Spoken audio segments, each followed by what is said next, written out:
자, 변시 12회 2문입니다.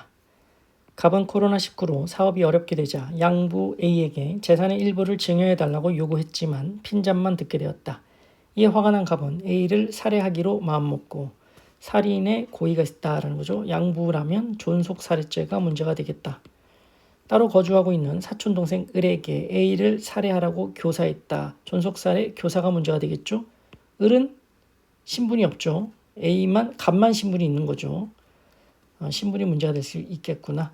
교사하면서 갑과 A가 함께 살고 있는 집의 현관 비밀번호 및 집 구조를 을에게 알려주었다. 주거 침입도 교사한 거죠. 갑이 알리바이를 위하여 다른 지역으로 출장을 떠난 사이 을은 범행 당일 새벽 2시경 야간이다라는 거죠. 갑이 알려준 비밀번호를 이용하여 현관문을 열고 들어갔다라는 거죠. 이게 주거 침입이 되느냐. 자, 최신 판례를 문제로 낸 거죠. 갑과 A가 공동 거주자죠. 공동 거주자 중 한 명이 비밀번호를 알려줘서 들어간 게 과연 주침에 해당하느냐. 자, 이 전원합의체 판례는 그 내부에 거주하고 있는 사람이 문을 열어줬을 때 이게 객관적 외형적으로 통상적인 출입 방법으로 들어온 거다라는 거죠. 따라서 사실상의 평온을 해한 게 아니니까 침입이 아니다. 그 외부에 있는 공동 거주자의 추정적 의사에 반한지 여부 이거 묻지 않는다 라면서 전압으로 견해를 변경했죠. 침입이 아니다. 근데 이 사안은 갑이 비밀번호를 알려주고 갑이 밖으로 나갔단 말이에요. 떠난 사이에 들어갔다라는 거죠. 그러니까 이 전원합의체 판례와는 다르죠, 사안이. 그래서 이 내부에 있는 그 거주자의 사실상 평온을 해한 거겠죠. 따라서 전원합의체 판례에 의하더라도 주침죄가 된다. 그러면 주침죄 교사죄가 또 된다. 들어가 침실에서 자고 있던 사람의 얼굴을 베개로 눌러 질식으로 사망했다. 결국은 살인죄가 된다라는 거고. 그러나 사실 침실에서 자고 있던 사람은 A의 운전기사 B였다. 객체의 착오라는 거죠. 객체의 착오면 이제 학설 판례가 있지만 법정적 부합설에 따르면 을은 B에 대한 살인죄가 되는 거고 갑 교사한 입장에서는 착오가 있는 거죠. 객체의 착오죠. 을의 정범의 객체의 착오는 교사자에 대해서는 방법의 착오가 될 테고 이것도 법정적 부합설에 따르면 방법의 착오 비살인 교사죄가 되는 거죠. 그러면 A 교사는 어떻게 될까요? A 교사. 자, 을은 비살인죄가 되는 거고 A 살인 교사에 대해서 갑은 을이 B를 사망케 한 거죠. 그러니까 이거는 을 입장에서는 객체의 착오죠. 객체의 착오인데 A가 아니고 B였으니까 객체가 불능한 거였죠. A에 대해서는. 그런데 교사한 사람 갑 입장에서는 을이 객체의 착오니까 갑 입장에서는 방법의 착오인 거죠. 따라서 A에 대해서는 불능미수가 아니고 장애미수로 봐야 되는 게 맞죠.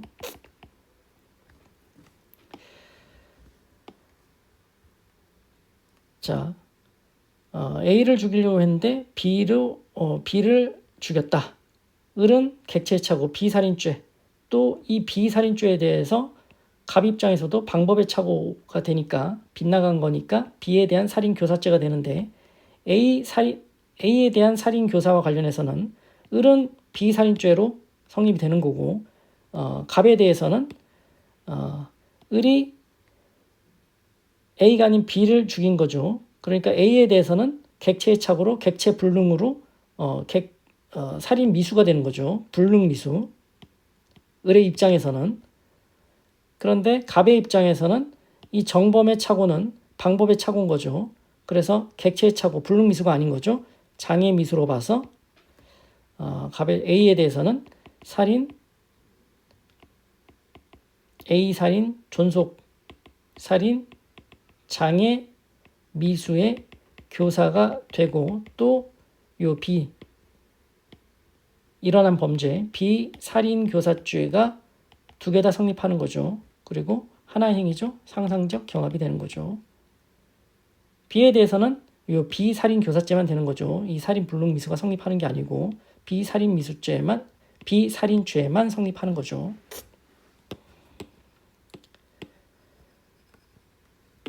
을은 살해를 한 직후 거실에서 A 소유의 명품 시계 한 개를 발견하고 욕심이 생겨 이를 가지고 나왔다. 자, 야간에 주거 침입해서 절취했다. 야주절인가? 쟁점이 될 수 있겠죠. 야주절인가? 그런데 야주절은 야간에 주거 침입할 때 절취의 고의가 있어야 되죠. 이때 주거 침입한 이후에 죽인 다음에 욕심이 생겨서 가지고 나왔다는 거죠. 따라서 야주절 안 되고 단순 절도가 되겠고, 이 부분에 대해서 갑은 착오죠. 교사착오, 질적착오니까 절도 교사죄 안 된다. 이렇게 정리를 하면 되겠죠. 그래서 요거를 목차로 잡아보면 일단 주거 침입과 관련해서 먼저 시간 순서대로 주거 침입과 관련해서 정범 행위부터 보시죠. 정범 을의 죄책부터 보시면 먼저 주거 침입 주침이 되느냐, 일단 그 최신 판례 소개해 주시면서 그 내부 거주자가 문을 열어줬을 때 그건 사실상 평온을 해한 게 아니니까 침입이 아니다.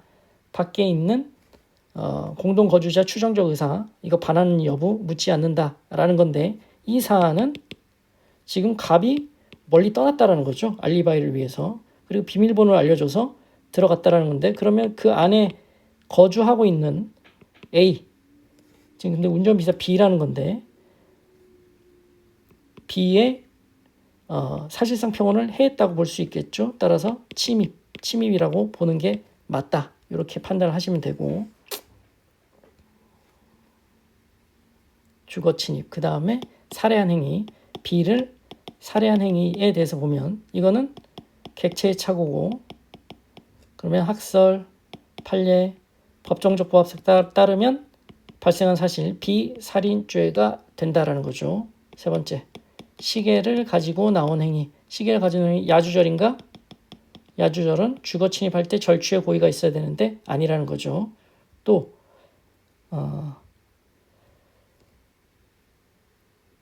A의 시계죠. A 소유.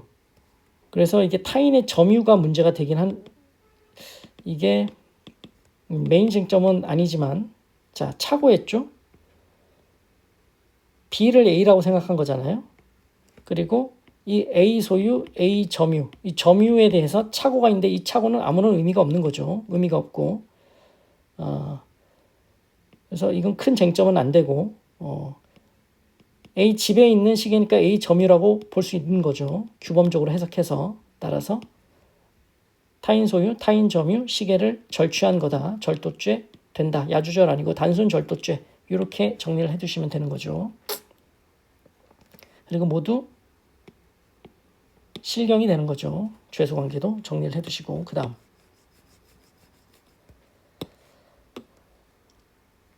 갑의 죄책을 볼까요? 갑의 죄책을 보면 일단 을의 주침 행위에 대해서는 주침 교사한 거죠. 주침 교사로 봐야 되는 거고, 요건 검토하시면서 사안 포섭하시면 되고, 메인은 B를 살해한 행위죠. B를 살해한 행위니까 정범 을의 객체의 착오죠. 객체의 착오. 그러면 교사범의 입장에서는 방법의 착오고 빗나간 거죠. 방법의 착오. 법정적 부합 학설, 판례 법정적 부합설에 따르면 A 갑 역시 B 살인 살해 교사죄가 되는 거죠. 그리고 갑은 또 하나가 더 남아있죠. A 살해를 교사한 행위. 이 부분은 B 입장에서는 객체의 불능인 거죠. 그래서 존속 살해 불능 미수인 거죠. 객체의 착오로. 그런데 교사자인 A 입장에서는 방법의 착오인 거죠. 빗나간 거니까 방법의 착오. 따라서 존속 살해 장애 미수의 교사가 되는 거죠. 따라서 이 양죄는 상경이 되겠죠. 또 네 번째, 을이 시계를 가지고 나온 행위, 질적 착오죠. 교사 책임지지 않는다. 이렇게 정리를 하시면 되겠죠.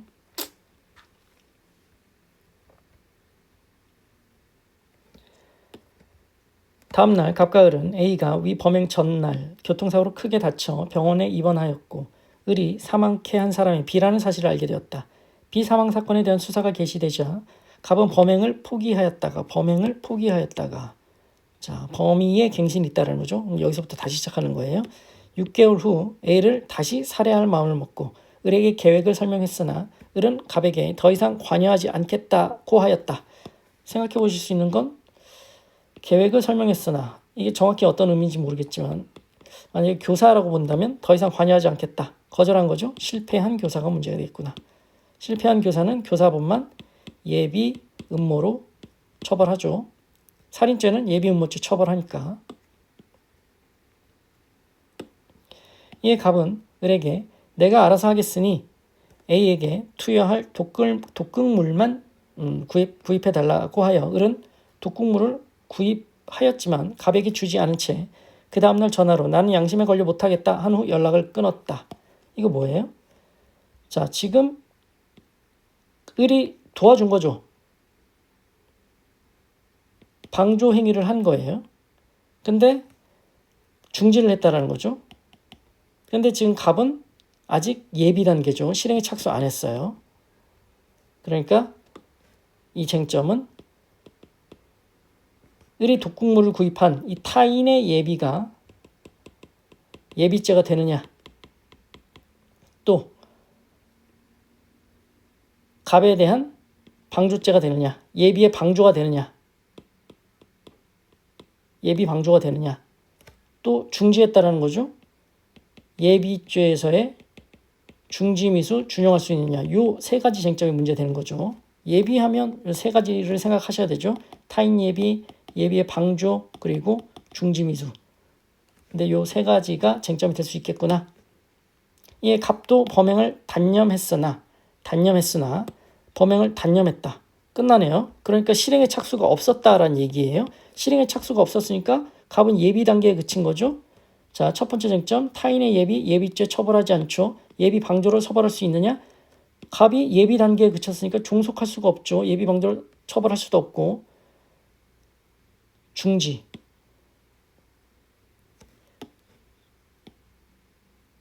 만약에 예비 판례가 있죠. 예비 방조는 처벌하지 않지만 예비죄의 공동정범이 성립할 수는 있는 거죠. 예비죄의 공동정범. 그때 만약에 성립한다고 한다면 이렇게 자의성이 있다. 자의적으로 중지했으니까 중지미수의 26조를 끌어서 필요적 감면 주장할 수 있다. 뭐 이런 얘기를 할 수 있는 거죠. 사업이 점점 어려워지자 1개월 후 범위의 갱신이 있어. 이제 또 새롭게 시작하는 거예요. A가 입원해 있는 병실에서 산소호흡기를 착용하지 않으면 생명이 위독한 A의 산소호흡기를 제거하여 A를 살해하였다. 결국은 살인했네요.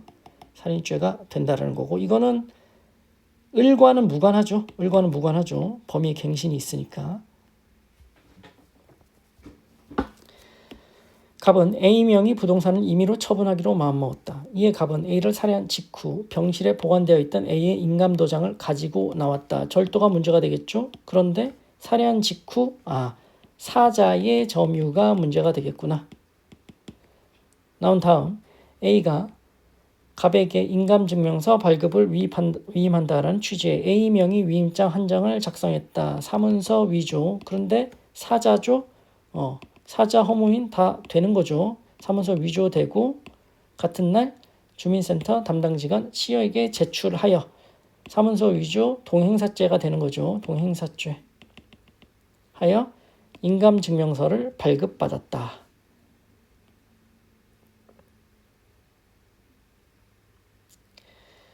그래서 3번은 인감도장을 가지고 나온 행위는 일단 인감도장을 가지고 나온 행위는 절도죄가 되는데, 여기서 중요한 건 사자의 점유를 검토하시는 거죠. 그래서 판례 쭉 쓰시고 절도죄 된다. 두 번째, 위임장을 작성해서 제출한 행위 사문서 위조가 되고, 여기서 또 중요한 건 사자, 허무인도 된다. 포함된다. 요거 판례 써주시는 거. 또 동행사죄가 된다. 그리고 항상 따라붙는 게 사인 부정사유죄는 흡수된다라는 거죠. 또 요거를 위조한 거를 제출해서 발급받았다. 주민센터 직원에게. 문서죄는 안 되죠. 인감증명서가 공정증서도 아니고, 그리고 허위공문서 작성죄, 위조죄 이런 거 다 안 됩니다. 큰 문제는 안 되는 거고. 위계공지방은 검토해 볼 수 있겠죠. 위계공지방, 위계공무집행방해죄 이 세 가지 정도 검토를 해서 죄수관계 검토하시면 되겠죠. 갑의 여자친구 D는 갑이 잠이 든 D의 나체를 동의 없이 휴대전화를 이용하여 사진 촬영한 사실을 신고하면서 성폭법 위반이 문제가 되는 거죠. 성폭법 위반, 카메라 촬영죄. 갑 몰래 가지고 나온 갑의 휴대전화를 갑 몰래 이제 여자친구 D가 휴대전화를 가지고 나와서 K에게 제출했다. 임의 제출. 최신 판례로 있는 거죠. K는 휴대전화를 압수했다. 휴대전화 통째로 압수한 거죠. 이 압수의 적법성이 문제가 되겠구나. 유관 정보만 압수하는 게 맞죠? 신고 사실이 뭐예요? 우린 신고 사실을 픽스해야 됩니다. 휴대전화 나체를 동의 없이 휴대전화를 이용하여 촬영한 사실, 요게 혐의 사실이에요. 요거와 관련된 정보만 압수할 수 있는 거죠. 그런데 휴대전화 통째로 압수했다? 요거 자체로 일단 문제가 있는 거죠. 문제가 있는 거다. 후 D와 함께 휴대전화의 전자정보를 탐색하다가 틀렸죠. D와 함께가 아니고 실질적 피압수자는 갑이죠. 갑이죠. 휴대전화 주인공. 그러니까 갑의 참여권을 보장해야 되는 거죠. 그러니까 요것도 위법한 거죠. 하다가 D의 나체 사진 외에도 갑이 D와 마약류를 투약하는 장면이 이 신고 사실과 다른 사실이죠. 별건이란 말이에요. 발견했으면 어떻게 해야 돼요? 즉각 중단하고 별도의 영장을 받아서 또 참여권 보장하고 압수 목록 교부하고 이렇게 별도의 절차를 또 밟아야 됩니다. 그런데 탐색을 계속했다. 갑과 성명불상의 여성들이 마약류를 투약하는 장면, 별건인 거죠. 요거를 발견하자 이 동영상들을 따로 CD에 복제하였다. 그 후 K는 위 CD에 대해 영장을 발부받아 K 참여하에 이를 압수했다. 나중에 영장 받은 거 이거 치유 안 되죠. 그래서 이 CD의 증거 능력을 물어보겠죠. 그러면 이 CD는 우선 일단 이 휴대전화 자체 압수에 대해서 문제를 삼을 수 있겠죠. 휴대전화 자체 통째로 압수한 거, 유관 정보만 압수해야 되는데 통째로 압수한 거, 요거 위법이다. 또 두 번째, D와 탐색한 거예요. D와 탐색한 거. 실질적 피압수자인 갑의 참여권을 보장해야 되는 거죠. 갑의 참여권을 보장해야 된다. 판례를 잘 쓰시는 게 중요하죠. 그리고 세 번째, 별건을 발견한 거죠. 발견했으면 중단하고 별도의 그 영장을 받아서 또 참여권을 보장하고 갑의 참여권을 보장하고 압수 목록도 교부하고 이렇게 해야 적법한 절차를 밟아야 그 별건 압수가 적법해지죠. 그런데 그런 행위 안 하고 계속 탐색해서 CD로 복제했다라는 거죠. 증거능력. CD로 복제했다. 뭐가 나와야 되는 거예요? 사본의 증거능력. 이거 문제 삼을 수 있는 거고. 그러니까 원본과의 동일성, 무결성이 입증이 되어야 된다. 증명되어야 된다라고 할 수 있겠고, 또 여자친구 D가 제출한 거죠. D는 사인이죠.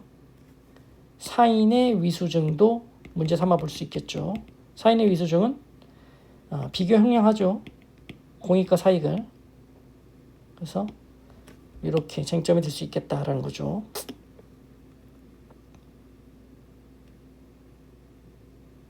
그래서 1에서 갑과 을의 죄책은 보셨고, 2에서 을에 대하여 형사 책임을 부인하거나 보다 가볍게 인정할 수 있는 이론적 근거. 2에서 형사 책임을 부인하거나 이거죠. 그러니까 예비 물어보는 거죠. 예비 쟁점 물어보는 거예요.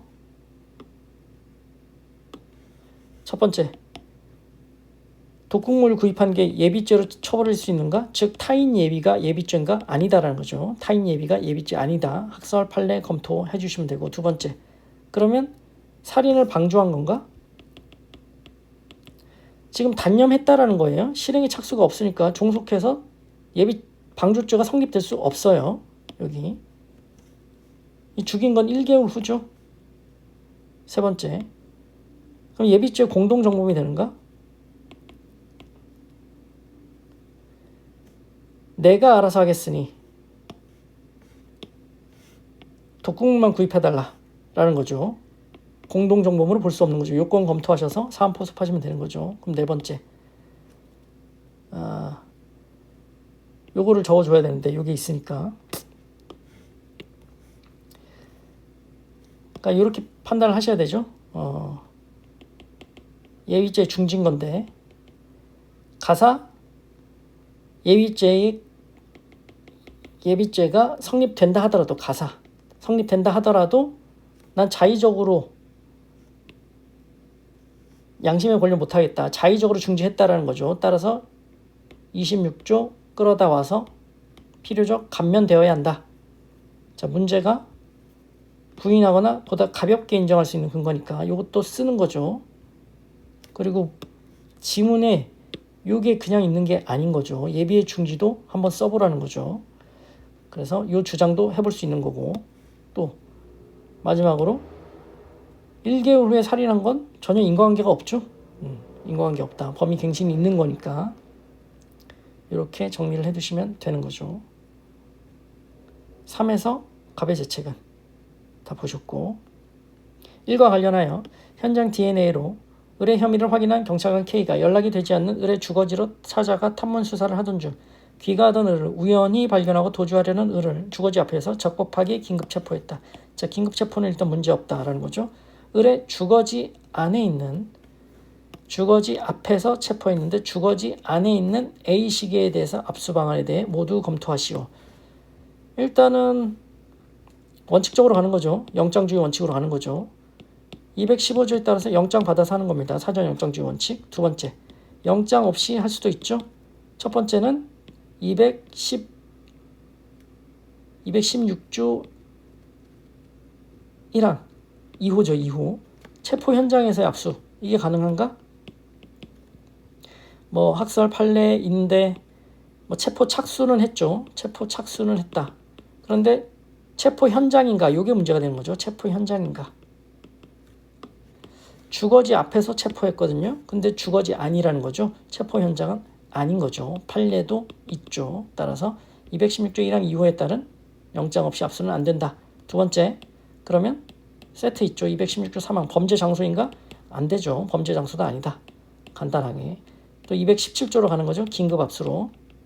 긴급 압수할 필요 있고 요건 검토하시는 거죠. 24시간 내고 체포한 해부터 48시간 내에 사후영장 받아야 되고 또 이건 체포 현장이랑 관련 없으니까 가능한 거죠.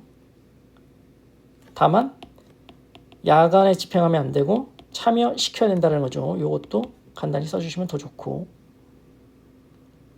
마지막 이미 제출이죠. 218조 요거 검토하시면 되는 거고 이거는 사후영장도 필요 없죠. 1과 관련하여 공판에서 검사 P가 살인이 일어난 범행 현장을 촬영한 사진, 범행 현장 사진, 을이 범행을 재현하는 장면을 촬영한 사진이 첨부된 사법경찰관 작성 검증조서와 범행 현장에서 을의 DNA가 확인되었다는 내용의 국가수의 감정의뢰 회보서를 유죄의 증거로 제출했다. 부동의했다. 전문법칙 따지라는 거죠. 검증조서에 첨부된 사진 2개, 감정의뢰 회보서 요건을 설명하라. 목차는 나오죠. 일단 2개 사진. 사진 나뉘죠. 현장 사진은 검증이죠. 검증 조서인 거죠. 따라서 이거는 큰 문제가 없고 검증 조서니까 312조 6항이죠. 두 번째, 재현 사진이 문제가 있는 거죠. 재현 장면 촬영 사진. 이건 진술 증거와 똑같이 봐야 되는 거죠. 학설, 판례 있고 진술 증거와 보면 사경 작성, 피신 조서처럼 봐야 되는 거죠. 312조 3항에 따라서 내용을 인정해야 증거 능력이 있는 거죠. 감정의뢰해보소는 진술서처럼 보는 거죠. 313조 사망으로 가는 겁니다. 이 요건에 따라서 검토를 하면 된다.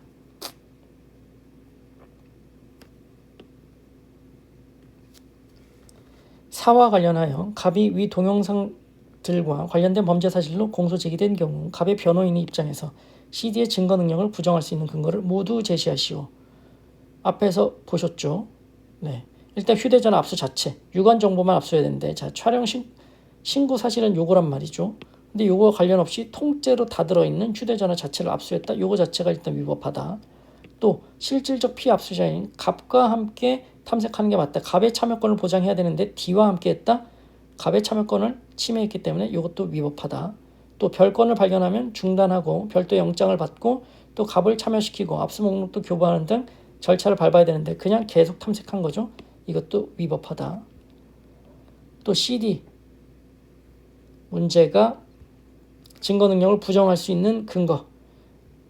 자, 이 4번의 증거 능력, 원본과의 동일성, 무결성 입증 안 됐다라고 주장하면서 증거 능력 부정하는 주장할 수 있겠죠. 또 사인의 위수중, 침해되는 사익이 더 크다라는 주장을 하면서 증거 능력 부정된다, 위수중이다라는 주장을 할 수 있을 것입니다.